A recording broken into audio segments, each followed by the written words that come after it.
भाषण करून बाहेर आलो आणि थोडासा मोकळी हवा खेळायला बाहेर गेलो होतो.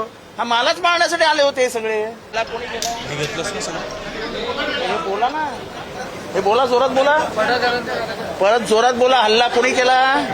बोला ना, बोला. कशाला प्रश्न विचारता आम्हाला?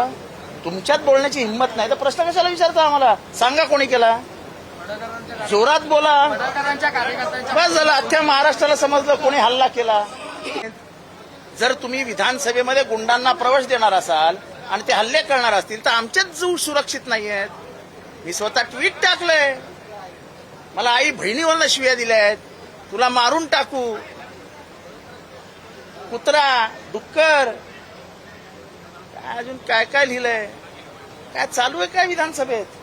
म्हणजे विधानसभेमध्ये विधिमंडळाच्या पायऱ्यांवर भवनामध्ये आमदार सुरक्षित नसतील तर कशाला राहायचं आमदार? काय गुन्हा आहे आमचा? कोणीतरी मवाल्यासारखा येतो आमच्या आई बहिणीवर शिव्या देतो, त्याला ऑफिशियल लँग्वेज म्हणून डिक्लेअर करा ना. अनपार्लमेंटरी वर्ड्स वापरले जातात, करून टाका पार्लमेंटरी वर्ड्स आहेत म्हणून. सत्तेचा एवढा मुजोरपणा, सत्तेचा एवढा माज,